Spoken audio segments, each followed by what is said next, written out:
that's just on the outside there. The big glazed bit on the left-hand side is where the theatre foyer is, and the separate entrance on the right-hand side is the community entrance for the community rooms on the upper floors, and that's reflected in the layout internally.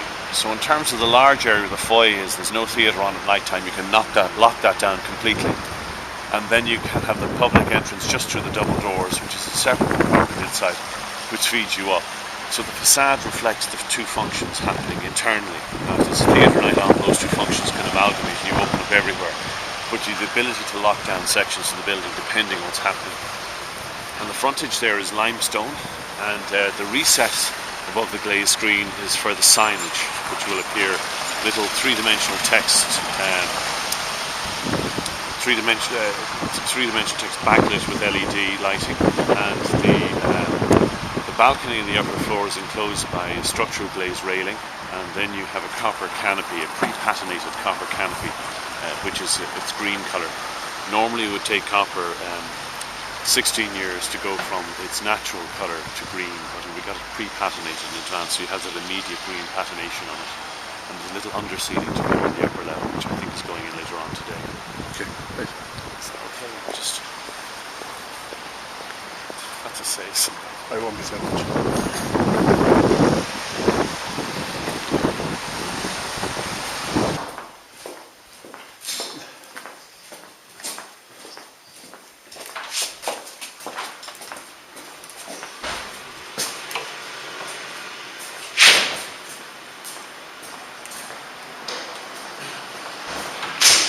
It's kind of a corridor down the side, yeah? Yeah, this is an exhibition space. Okay. Which is a wide corridor.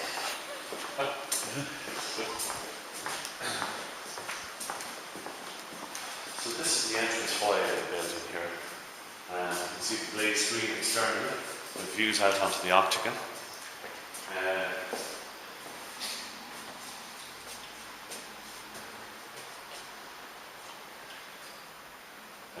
This is the box office here. It yet has to be glazed in front. You have a lower section for the disability counter and the higher sections for able-bodied. The ceiling is a floating ceiling with rebaited lighting on its side, carrying it around. It's not switched on at the moment. And behind the glazed screen to the right-hand side is a separate fire compartment, which facilitates the access from the separate community double doors, which leads up the staircase into the community rooms upstairs. When you come in and buy your ticket at the box office here, you then go to the left-hand side and you circulate down to the auditorium itself. And what we've done is we've had this visual circulation line right down to the auditorium, which links right through the building, through the glazing, and a visual link with the octagon. So there's a direct linear path all the way down. We had to compartmentalise it somewhat for the fire regulations. So we put as much glazing as possible within the door, so you have the visual continuity. So the whole way through it, yeah.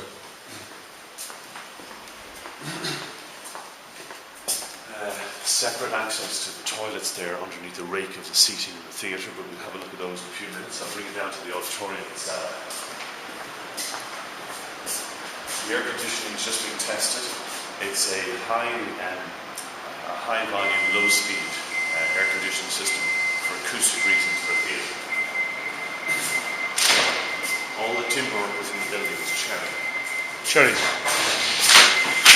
Where do you buy cherry from? From Lockman's Joinery in Galway. So this is the main auditorium here. Yep. And you can see on the upper section you have fixed seating there on the concrete plinth. And from the toe down to where you're standing, Ollie, is retractable seating. So that'll retract in against the wall, so the floor can open up for separate type of events that don't require as much seating. On the left-hand side here is a pit, and this pit has a variable floor to facilitate seating, which can be tucked away in the shelf underneath the concrete where you're standing. And there's a recess to the rear, which is the undercroft to the stage, and that'll be filled with a matrix of steel beams, which essentially is a matrix of almost like manhole covers. You can pop whichever one you want up to bring the ferry up for the pantry. So this is going to be down here, This is the pit lift system. It's a variable floor which can facilitate 3 extra rows of seating. or you can extend the stage at the level of the stage, or you can also have musicians as well. So the stage is back to that black wall. Yeah, where the transition between the paint, the black and the lighter coloured paint, that's where the proscenium arches are, what people in theatre circles call the prosc. It's prosc board. So the black behind is the stage itself, behind the black. Yeah. And you have a higher ceiling up there for flying and rigging systems to bring curtains and various theatre elements up and down. The aperture on the left-hand side to the rear is an opening which will facilitate a balcony that you can use out and operate the ropes for flying and rigging systems from that upper level, and that's linked into the comms room.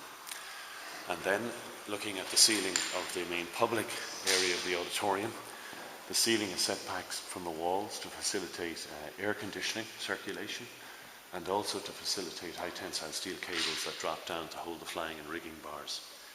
And the dropped acoustic boards are flank the main auditorium on the left and the right hand side, and they absorb sound. And the circular items are input for air conditioning into the building itself. And the extract goes between the gap between the wall and the floating ceiling and up to an extraction point. The cladding in the auditorium is all veneered cherry, and the doors are flush with the walls, as is the architrave, so they can't project out into the theatre, so they don't catch the retractable seating when it goes back and forward. Okay. So how many people can you seat in here? 225. 225, yeah. And the seating also is an important component in terms of its make, that it's cloth, that it absorbs acoustic as well. and what will be held in here? What do you think will be held in here? Plays, theatre, drama, public meetings, a whole myriad of functions can happen within this building. It's multifunctional in that context, but it is predominantly a theatre. And the doors are acoustically rated. They're, I think it's 56 decibels, so they're specifically designed for theatre to kill the sound. Did you get a sound plan for this? Are there sound engineers or sound architects or specialists? We've got sound advice from a sound specialist based in Auditorium. So the sound should be really good. Yeah, hopefully. At the moment, it's still a little echoey because the seating is not in. But the ultimate test of that will be in March when the fit-out comes. We did get specific advice in relation to sound. When do you expect it to be functional? The main architectural contract will be finished within the next week or so. And then we have a lull period where we're waiting for the fit-out contract with the seating, flying and rigging system and the pit lift, and we hope that'll come around March time. So probably opening is around April. Do you have anything booked for the big night? I don't. I'm purely construction, and you'd want to speak maybe to the new manageress, Rosalind Herity, or Noel Kavanagh, who's the guy who's in charge of the entire project, and the driver. They take it from that point there, really. This building was originally the Westport Town Hall. It still is the Westport Town Hall. It still is the Westport. The shell is still the original Westport Town Hall. Built in? I'm not quite sure of the date now. I think it was 1901 or 9? Early 19, very early 19. Yeah, possibly a tiny little bit earlier than because that. the 100th anniversary was about a few years back. So. But it's still very much here. The four walls of it are still here, the main masonry structure. And what we discovered, normally buildings are rectangular, and this one wasn't. It was a quadrangle. Quadrangle, and which presented a number of problems in relation to the retractable seating, because it had to retract within a proper rectangle, and it had to be squared off for it to work. So what we did was we built a shell inside the shell of the town hall, which allowed us to correct those non-right angled walls, and also gave us an opportunity to insulate it very significantly. As a member of a musical group, non-playing member of a musical group, we're really interested to see how the sound will be like. Oh yeah, I can see this as home to the classical cove. Yeah.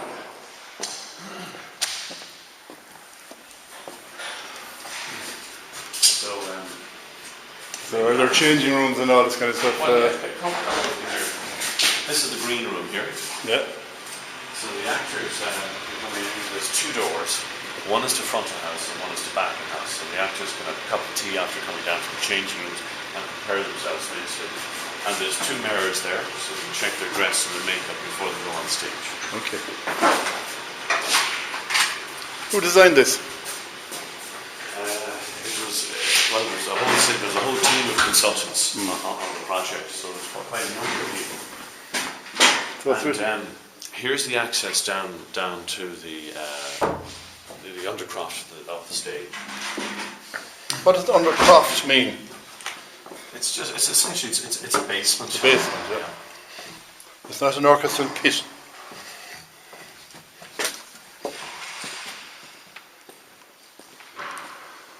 You wouldn't consider it an orchestra pit, no? Well, here to the front, where the pit is going to be, that can facilitate musicians. It's not big enough to facilitate an entire orchestra, but it can facilitate musicians.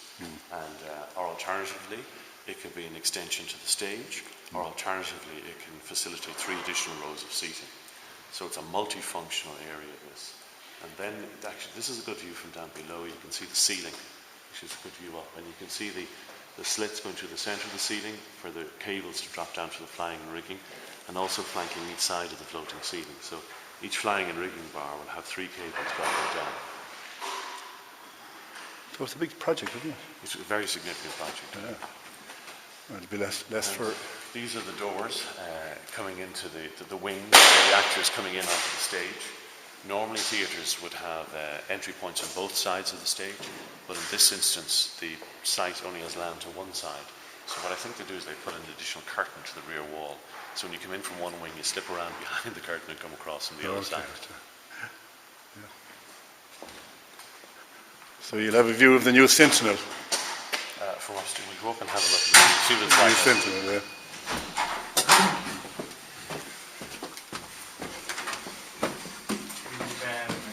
Damper just above there,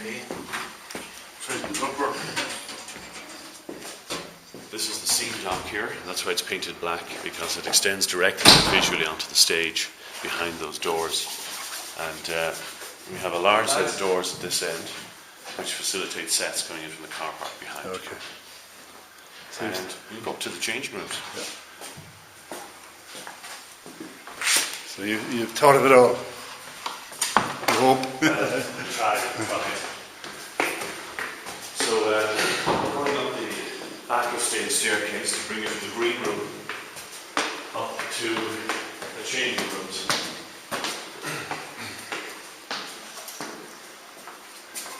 And this is the female changing rooms and the male changing rooms. And interestingly enough, with theatre, it's only children's groups that separate the changing rooms to male and female. Adult drama groups have an interconnecting door and they mix the changing rooms. So the entire building has LED lights, which is very low usage of electricity, with the exception of here. In the changing room, they're filament bulbs, because apparently the lighting they give is correct for the texture of the skin and for makeup as well. And there's the interconnecting door between the 2 changing rooms. It's a little bit like the Muppet Show. I suppose the drama group will use this most. They have a long history of activity, haven't they? I would say they will, but in terms of the amount of shows, I think they want in the building, and again, you'd want to talk to Rosalie and Noel about this, but they would need to be running a lot more shows than that. They would have a whole series of travelling drama groups and travelling musical groups that would come to town, so it's a great venue for outside groups coming in, but obviously all the local plays can be produced here, as well as regional plays from other drama groups, say, within the region as well. But I suppose it is the spiritual home of St. Patrick's Drama Group. For sure, yeah. There must be great potential for summer entertainment in a place like this, with the amount of tourists that come to Westport. Absolutely, yeah. I think it would be a great regional venue for travelling groups, and also benefit hugely from the amount of tourists that come to town that will use the facility as well. And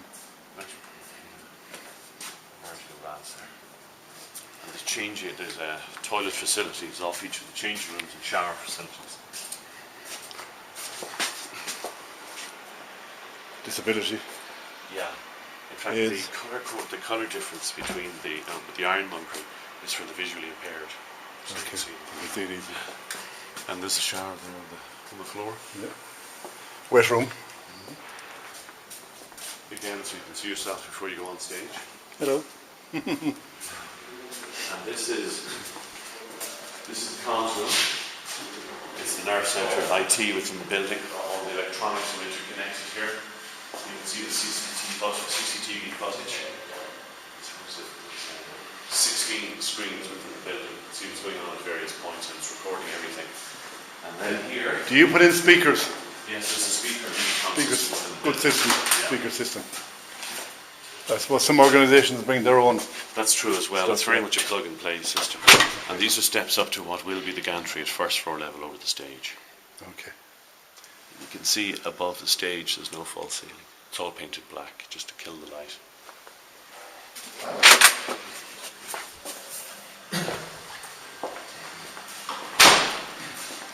So this is kind of your project, is it? Well, I'm the project architect on the job. It is. You get the blame. Exactly. So this is as well as there's a whole series of consultants on the job as well, designing the various components. And that's the door to the change room there already. And this is the exhibition corridor, is it? No, this is just the circulation space from back of house to the front of house again. And the exhibition space is downstairs.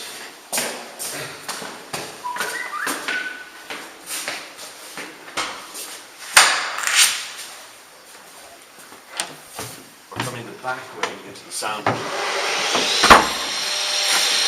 So this is where the lighting and sound guy sits and controls the lighting and sound from this point.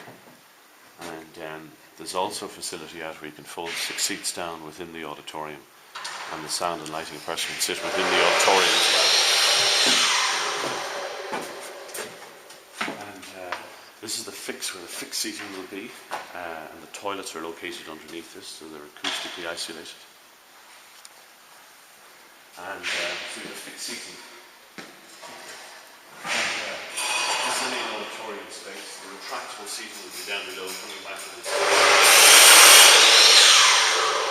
You have the undercroft from the stage and the pit lift, which facilitates a various number of functions which you described earlier on. This is the ceiling here, the fan for the air conditioning units, the acoustic absorbers, and the slits within them for holding the high tensile steel wires that hold flying and rigging. The cherry veneer cladding going down the side of the auditorium, and these are uni-struts for facilitating clicking of various components such as lighting or speakers to